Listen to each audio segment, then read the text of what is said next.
안녕하세요. 오늘은 6월 14일 화요일 아침입니다. 오전 방송을 보내드리겠습니다. 요즘에 코로나 때문에 아주 자영업자들, 소상공인들 참 힘들게 지냈는데요. 거기에 또 영업 손실에 대한 보상을 정부가 주고 그렇게 했는데, 이러는 가운데 또 화물연대가 지금 현재 파업을 해서 아주 또 난리가 났습니다.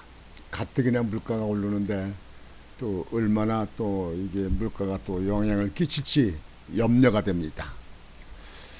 뭐 소주가 지금 현재 이제 그 배달되질 않아서 소주값이 뭐 소주가 귀하다 그렇게 하고 있고, 포철 같은 데는 지금 몇 개 부서는 지금 현재 지금 영업을 중단하게 생겼다 이런 보도도 나와 있습니다.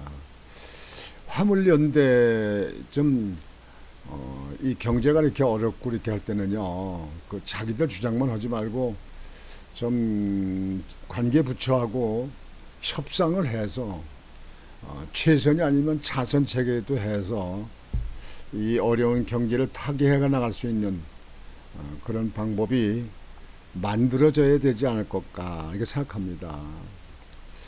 모르겠습니다. 이게 화물연대가 시점이 돼가지고 또 광화문을 또 장악해가지고 또 이 윤석열 정부의 뭐 이제 출발한 지 이제 한 달 좀 지났는데 또 흔들기를 하는 건지 모르겠습니다. 이 좌파들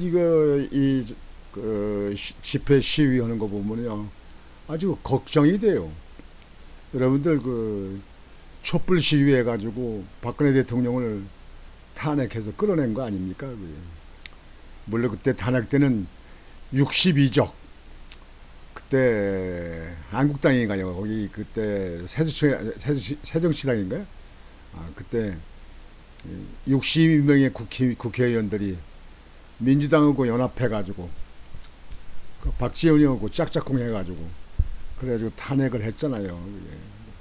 거기에 나왔던 뭐 김무성이, 유승민이는 아주 정치적으로 생명이 끝난 사람들 아닙니까?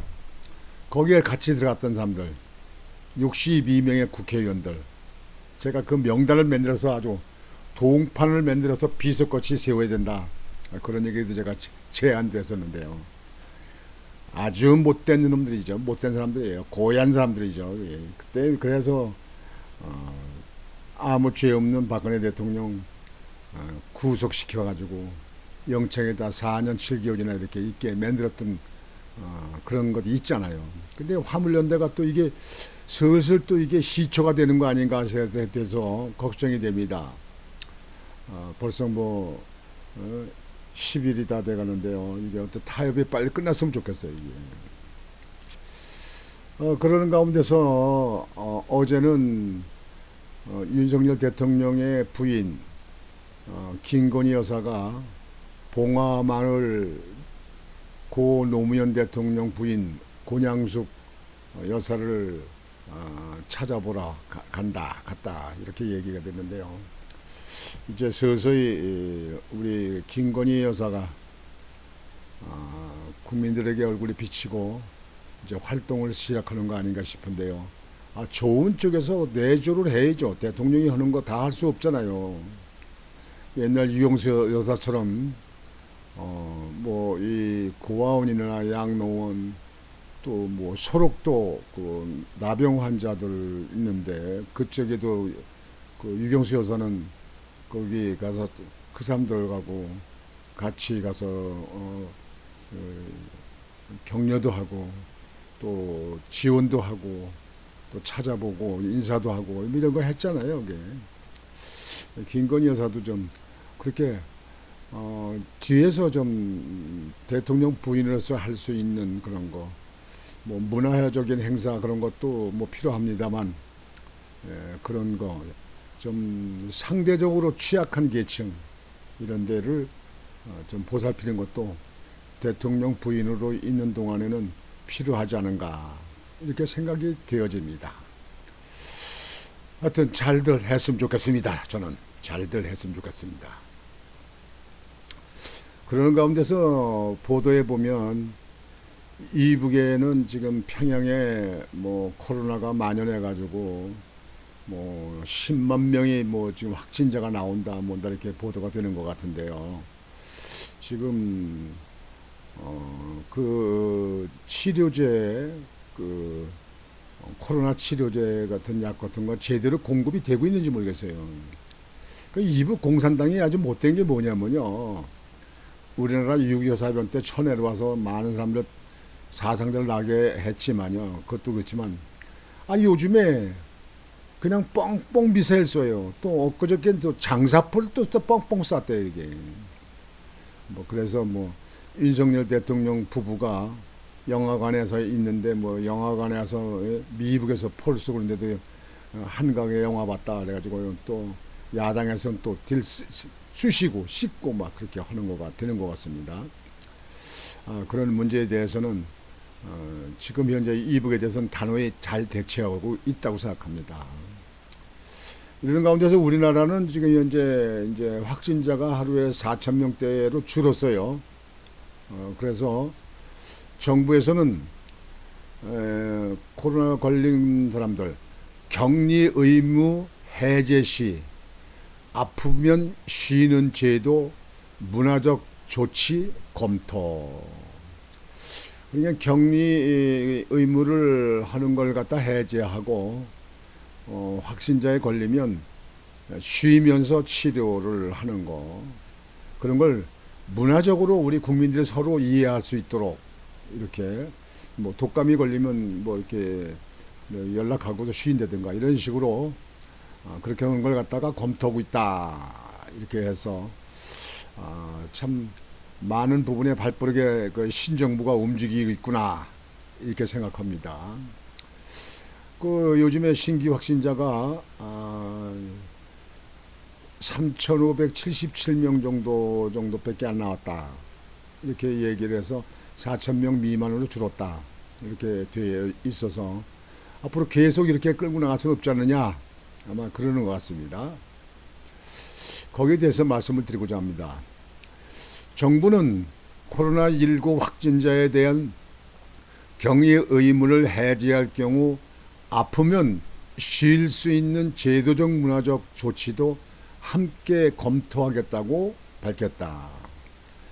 손영래 중앙사고수습본부 사회전략반장은 13일 백브리핑에서 법률적 강제 격리가 해제된 상황이 된다면 아픈 상태에서 원활하게 쉴 수 있는 제도적 또는 문화적 여러 조치를 함께 검토해야 한다고 본다고 말했다.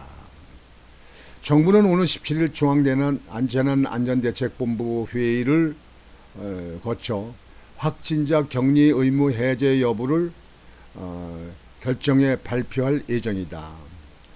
격리 의무가 사라지면 증상 등에 따라 자율적으로 격리를 해야 하는데 아직은 아프면 쉬는 문화가 정착하지 않아 전파 방지를 위해 자체적으로 격리하는 확진자가 학교나 회사에서 불이익을 받을 수 있다는 우려가 나온다.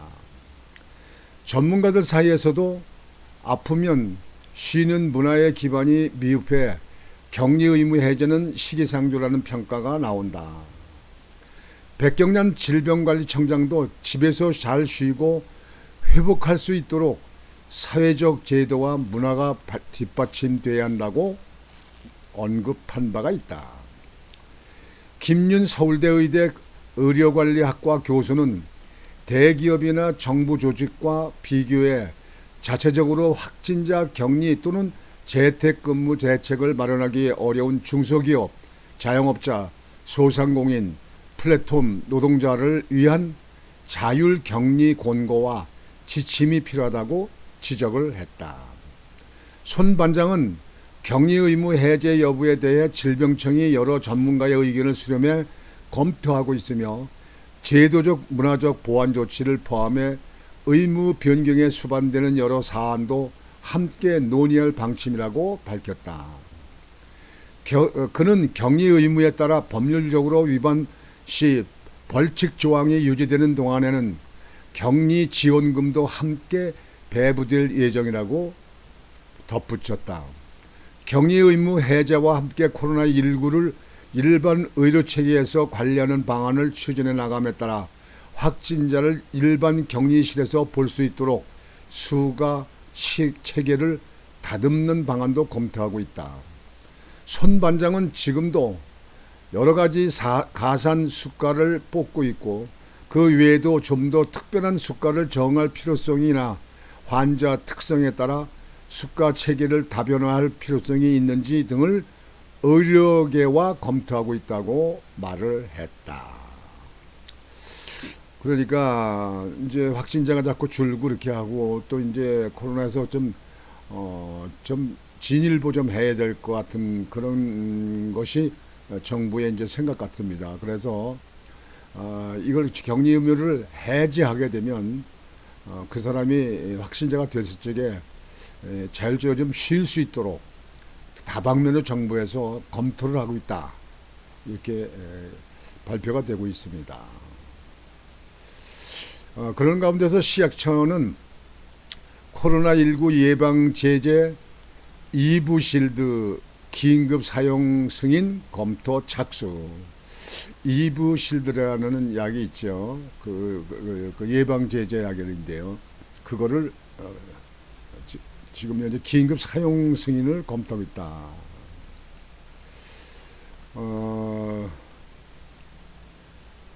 식품의약품안전처가 코로나19 예방용 항체 치료제인 이브실드의 긴급 사용 승인을 위한 검토를 시작했다고 13일 밝혔다. 질병관리청이 지난 10일 이브실드의 긴급 사용 승인을 요청한 데 따른 조치다. 식약처는 제출된 임상 품질 자료 등을 검토하고 전문가 자문회의, 공중보건위기대응 의료제품 안전관리공급위원회 심의를 거쳐 이브실드의 긴급 사용 승인 여부를 결정하게 된다. 영국 아스트라제니카의 이브실드는 혈액암 환자, 장기 이식 후 면역 억제 치료를 받는 환자, 선천성 면역 저하자 등 코로나19 백신 접종으로 체내에서 항체 형성이 어려운 면역 저하자에게 항체를 직접 투여를 해 예방 효과를 내는 항체 의약품이다. 그러니까 항체가 약한 사람들한테 그 항체를 넣어준다 이거죠. 그 항체를. 이브실드는 코로나19 바이러스의 스파이크 단백질과 결합해 바이러스가 인체 세포로 침입하는 것을 억제한다. 바이러스 인체 세포 들어오는 걸 억제를 막는다 이거예요. 미국, 영국, 싱가포르 등 국가에서는 감염점 예방 목적으로 이미 이브실드를 사용하고 있다.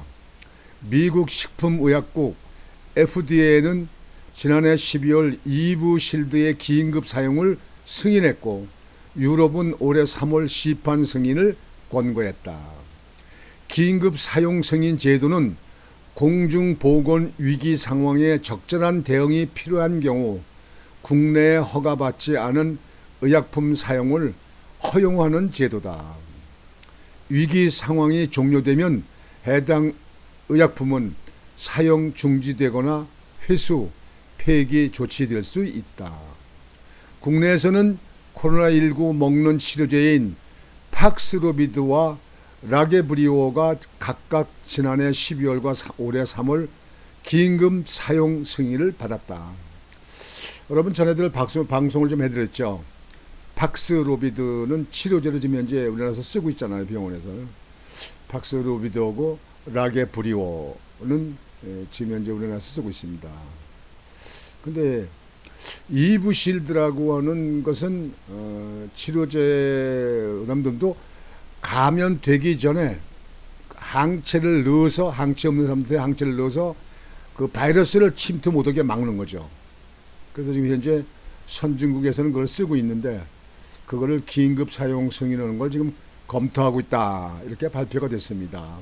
그래서 아주 전에 뭐 코로나 때문에 뭐 K방역이다 해가지고 외국에다 홍보하고 자랑하고 하던 그 문통정보에서 하는 거와는 달리 아주 체계 있고 그리고 효과적이고 또 실질적인 이런 걸 윤석열 정부에 들어서는 하는 것 같아서 아주 마음이 든든합니다.